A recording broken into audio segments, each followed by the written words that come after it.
Introduce yourself to my readers.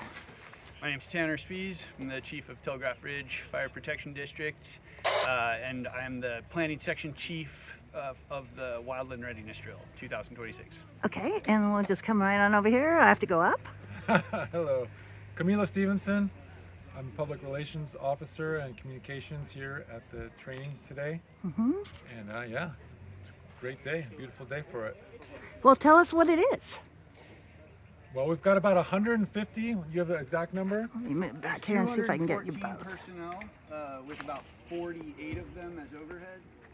So yeah, we're basically running through a training with different operations in hose lays for hose rolling, fire lines, hand tools, basically the whole gamut of firefighting tools that we use out in the field. And this is our readiness drill, basically getting everyone ready for the upcoming fire season here in the area. And it's a lot of fun, a lot of work, and yeah, we're happy to be here. Tanner, tell us what is Telegraph Ridge doing here? So this is the Southern Humboldt Multi-Agency Wildland Readiness Drill and RT-130. So the multi-agency part is that it's basically the invite went out to all the different departments and even other organizations. This is Measure Z funded. So this is a part of our training component that we're getting from Measure Z. So Telegraph Ridge as a fire department is proud to be a regional partner with the other fire departments in the area. And just in my capacity, I joined what we call the Incident Management Team 4, which is a specific program we're running in the area to build capacity, to build people up to the potential of joining Incident Management Team 3s, which are a next scale. And so we're running this whole incident using that IMT4, and in that, my capacity is as the Planning Section Chief.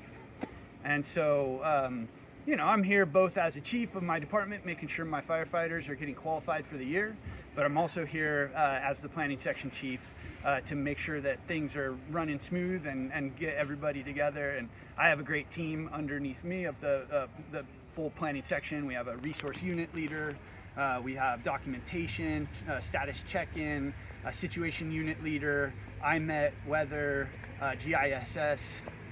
So yeah, we got a great team, and that's part of what's called general staff. So there's command staff, incident commander, public information office, and safety, and liaison. And then it goes to general staff, and that's operations, planning, logistics, and finance. And tell me what you hope people get out of this. Well, for us, this is like, if you go to a large incident with the Federal Forest Service or CAL FIRE, you're going to find a situation like this where we have incident command system. So the firefighters, we're practicing our skills to put out fires, using our engines, dealing with the aircraft, but as we're also practicing the ICS system. So we're like on the radios talking to each other, practicing our skills, and basically just replicating a real incident on a smaller scale. We're basically recreating that command structure like they do in CAL FIRE and Forest Service. We're recreating that here, so we're honing our skills in communication, organization. Like he said, that we've got someone taking the weather every hour, giving updates on that. We have our incident commander with the medical team here. It's all like a base camp, but Southern Humboldt volunteer. So that's important for us to have these skills honed, because some departments we get a lot of calls, and some departments we don't get a lot of calls, and so this brings us all together to get that cohesiveness to operate together when we do get that call.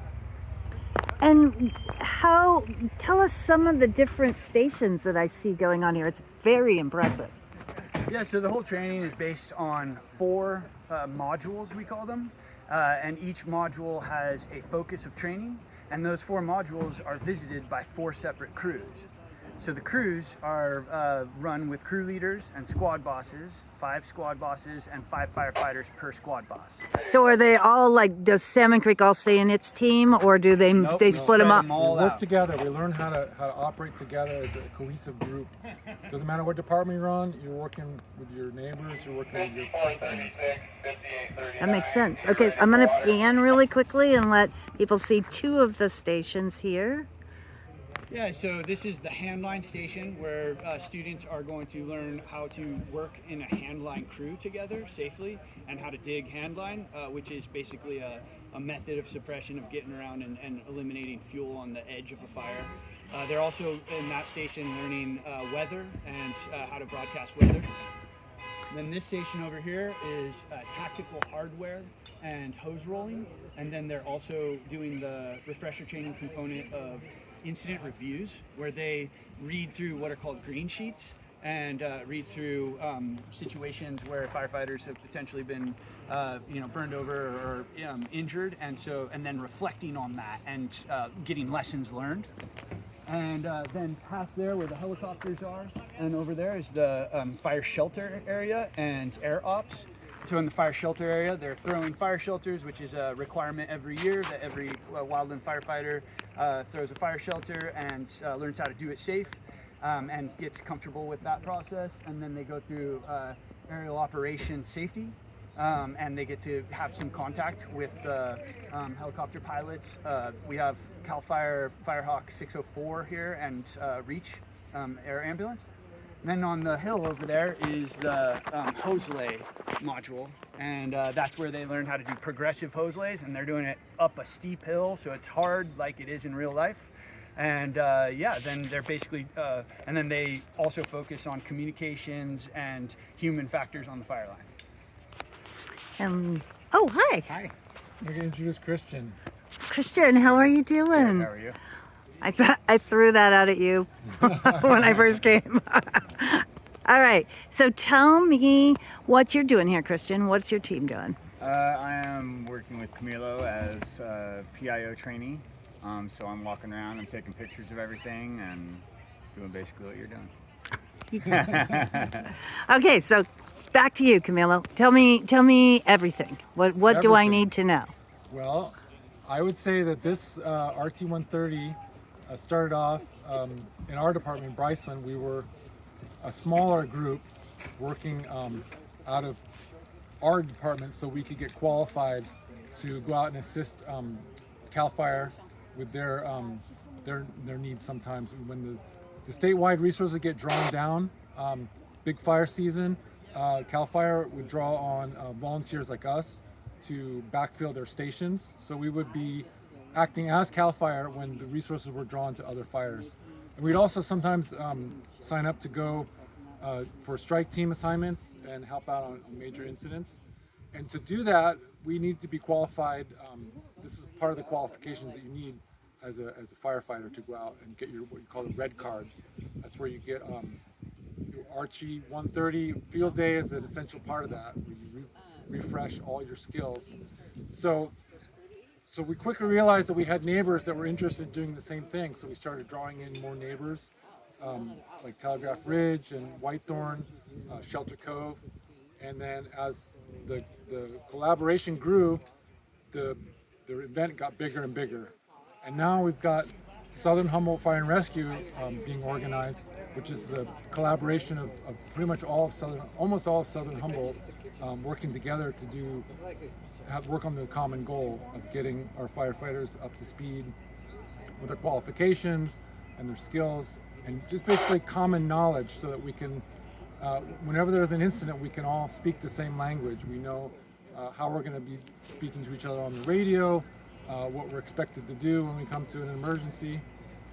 This is really critical just to everyone get on the same page basically, so we understand each other. So do you feel like at the end it's very easy for watersheds to get insular. Salmon Creek is better than Alder Point, whatever, right? So how do you feel this does to break down those barriers? Absolutely. I mean, there was in the past almost a sense of competition, or like, oh, ours is better than yours, or kind of a culture of feeling separate, and I think that we're breaking that down over time. I really feel like there's a lot less of that and more of a feeling of family, like Southern Humboldt as a group coming together and being like, we're all one big community, and this is part of it. You know, this is us coming together. We're gonna have lunch here. We eat together. We get to know each other by name. In the past, it might have been, you know, meeting someone in the dark that you didn't know from a different department, and now we're getting to know people from CAL FIRE. You know, people who are staffing the stations in Garberville, CAL FIRE or Whitethorn, and getting to know them, you know, on a personal basis. It helps a lot in times of, you know, emergency when you're out Trust. 2 in the morning, you know, working on a hillside, to get to know who you're working with, and it really helps. And do you want to add anything to that, Tanner? When my glasses are falling down? Well, one thing we're celebrating today as well is you can see here these very beautiful looking Type 6s. So that's a Type 6 fire engine, which is a quick attack. It's a smaller fire engine than the standard Type 3.